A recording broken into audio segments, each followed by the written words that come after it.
నమస్తే, welcome to our channel. నేను సౌజన్య. జగన్మోహన్ రెడ్డి తీసుకొచ్చినటువంటి వాలంటీర్ వ్యవస్థను కొనసాగిస్తానని చెప్పేసి టీడీపీ అధినేత చంద్రబాబు నాయుడు గారు చెప్పడం జగన్కి షాకింగ్గానే అనిపిస్తోంది. మరి దీన్ని ఏ విధంగా చూడాలి, ఏంటి ఈ అంశానికి సంబంధించి మనతో మాట్లాడడానికి, వారి విశ్లేషణని మనతో పంచుకోవడానికి ఈరోజు మనతో పాటు ఉన్నారు సీనియర్ జర్నలిస్ట్ దుర్గాకుమార్ గారు ఉన్నారు. వారితో మాట్లాడదాం. నమస్తే అండి. నమస్కారం మా సౌజన్య, మన వీక్షకులు కూడా నమస్కారం. సో చంద్రబాబు నాయుడు గారు కొన్ని వ్యాఖ్యానించడం జరిగింది.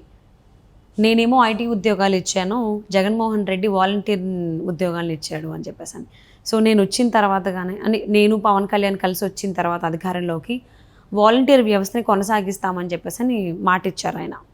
సో ఈ మాటను బట్టి ఇది జగన్మోహన్ రెడ్డికి గట్టి షాకింగ్ న్యూస్ అన్నట్టుగా వార్తలు వస్తున్నాయి. దీన్ని ఏ విధంగా చూడాలి అంటారు? ఇప్పుడు ఒకటమ్మా, వాలంటీర్లు కానీ కానిస్టేబుల్స్ కానీ ఇలాంటి వాళ్ళంతా కూడా ప్రభుత్వానికి ఫేవర్గా చేసి ప్రతిపక్షాలు కొద్దిగా ఇబ్బంది కలిగించారు అంటే వాళ్ళు చెడ్డవాళ్ళని కాదు. వాళ్ళు ఆ ఉద్యోగంలో ఒక ఒత్తిడికి శాసనసభ్యులు ఒత్తిడికి లోబడి మళ్ళీ పై అధికారులకు చేస్తారు, ప్రభుత్వానికి కంప్లైంట్ చేస్తారనేది. అది పాలకులు అనేవాళ్ళు ఎవరు కూడా అట్లాంటి వాళ్ళ మీద కక్ష సాధింపుకి దిగకూడదు. వాళ్ళ ఇబ్బందిని అర్థం చేసుకుని వాళ్ళని కూడా మళ్ళీ కాన్ఫిడెన్స్లోకి తీసుకుని పరిపాలన కొనసాగించాలి. అది పాలకుడి లక్షణం. అంతేగాని ప్రతి వాళ్ళ మీద కక్ష సాధింపుగా కనుక మన టైం అంతా వేస్ట్ చేసుకుంటే ఇప్పుడు జగన్మోహన్ రెడ్డి గారు చేసినట్టే అవుతుంది. ప్రజలకు ఏది అందించాలో అది అందించకుండా కేవలం ఎవరో ఒకళ్ళ మీద కక్ష సాధించడానికి 5 సంవత్సరాలు దుర్వినియోగం చేయకూడదు. ఆ ఉద్దేశం మీదే చంద్రబాబు నాయుడు గారు నేను అనుకోవటం, వాళ్ళకు ఒక కాన్ఫిడెన్స్, విశ్వాసం కలిగించడానికి, బాబు మీరు వైఎస్ఆర్సీపీ పార్టీ తరఫున పనిచేయాల్సిన అవసరం లేదు, నేను వచ్చినా కూడా మిమ్మల్ని నేను కొనసాగిస్తాను, ఇంతకన్నా మీకు బెటర్ పొజిషన్లో ఉంచే పరిస్థితులు చూస్తాను అనే హామీ ఇచ్చినట్టుగా నేను భావిస్తున్నా. ఇంకోటి ఏంటంటే వాళ్ళకి యాక్చువల్లీ ఆయన ఆ మాటలే అన్నారు.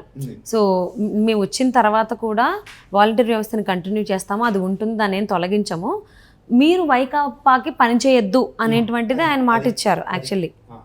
సో అంటే దీన్ని చంద్రబాబు నాయుడు గారు చెప్పినటువంటి మాటలు ఏవైతే ఉన్నాయో ఇవి వాలంటీర్లు నమ్మేటువంటి అవకాశాలు ఉన్నాయి. ఎందుకంటే ఇప్పటి వరకు కూడా వైకాపాకి చాలామంది పనిచేశారు వాలంటీర్లు అని చెప్పేసి మనం వింటూ వస్తూ ఉన్నాము. మరి ఇప్పుడు చంద్రబాబు నాయుడు గారు చెప్పారు అని చెప్పేసి వైకాపాకి పనిచేయడం మానేస్తారా వాలంటీర్లు? ఇప్పుడు దాకా ఎవరు అడగలేదు కదమ్మా.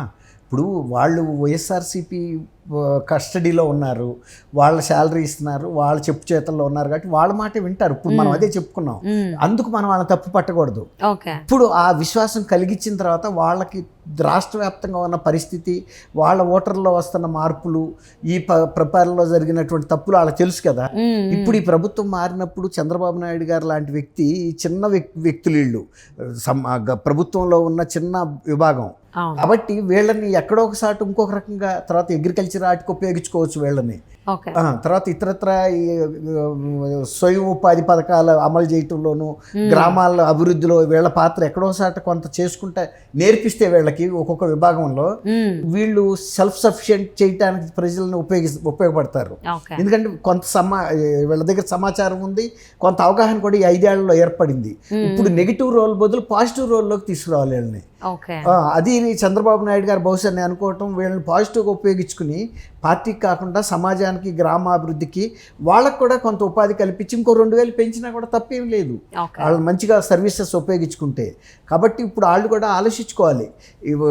చంద్రబాబు నాయుడు గారు గతంలో అనేక సార్లు ముఖ్యమంత్రిగా చేసినది, ఆయన పరిపాలనా విధానం వీళ్ళకి కొంత అవగాహన ఉంది. కాబట్టి ఇప్పుడు చంద్రబాబు నాయుడు గారు ఇంత చిన్న హామీని అమలు చేయలేక మోసం చేస్తాడని మనం అనుకోం. ఎందుకంటే పబ్లిక్లో కనుక ఒకసారి విశ్వాసం కోల్పోతే ఏ నాయకుడైనా, ఏ పార్టీ అయినా కూడా తను మళ్ళీ ప్రజలు నమ్మరు. కాబట్టి ఈ ఇంత చిన్న విషయంలో ఆయన తప్పు దోవపడతాడని అయితే నేను అనుకోను. వాస్తవాలు వాళ్ళకి కొంత తెలుసు కాబట్టి ఈ వాలంటీర్స్ కూడా అంటారు చూడండి, నక్సలైట్లు ప్రజా జీవితంలో రండి అన్నప్పుడు జనస్రవంతిలో కలిసినట్టు ఇప్పుడు వాళ్ళు కూడా ఈ జనస్రవంతిలో కలిసిపోతారని నేను అనుకుంటున్నా. ఎందుకంటే నేను మా ఊళ్ళలో కూడా చూసా, వాళ్ళు చాలా తప్పులు చేశారు కానీ అది వాళ్ళ స్వయంగా చేయలే, పై వాళ్ళు చేయమన్నారు, చేశారు. అది వాళ్ళు నిమిత్త మాత్రులు. సో జగన్మోహన్ రెడ్డి హయాంలో వచ్చినటువంటి ఈ వాలంటీర్ల వ్యవస్థని కంటిన్యూ చేస్తాము, దీన్ని మేము తొలగించమనేటువంటి మాట చెప్పడం జరిగింది చంద్రబాబు నాయుడు గారు. అంతేకాకుండా వైకాపాకి పనిచేయొద్దు అనేటువంటి మాట కూడా చెప్పారు. సో దీన్ని బట్టి ఫర్దర్గా వాలంటీర్లు ఏ విధంగా నడుచుకుంటారు ఏంటనేది చూద్దామండి. ఇప్పుడు ఇంకోటి మీరు అన్నట్టు అటు కనుక చేస్తే వీళ్ళకి ఇబ్బందికరం కాబట్టి వాళ్ళ న్యూట్రలైజ్ చేయటంలో చంద్రబాబు నాయుడు గారు ఈ విధమైనటువంటి విధాన ప్రకటన చేశారని హామీ, ఇది ప్రకటన కాదు, హామీ ఇచ్చాడు. అట్లా ఇది పెద్ద గొప్ప విషయం కాదు అమలు చేయటం కూడా. వాళ్ళకి ఇస్తున్న 5,000 బదులు ఇంకొక 2,000 ఇచ్చి కూడా గ్రామాల్లో ఏమన్నా చేయొచ్చు వాళ్ళ అభివృద్ధి కోసం. చాలా పనులు ఉన్నాయి మా లేదు అంటే గ్రామాల్లో. వేరే ఉద్యోగాలన్నా ఇప్పించచ్చు. చాలా చేయొచ్చు. సో ఆయన అనుభవంతో Manpower చాలా కావాల్సి వస్తుంది. అవును.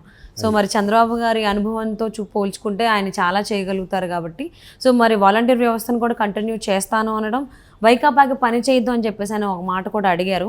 సో మరి ఆ రకంగా వాలంటీర్లు నడుచుకుంటారా ఏంటని చూద్దామండి. And thank you so much for spending your valuable time with us, Durga Kumar గారు.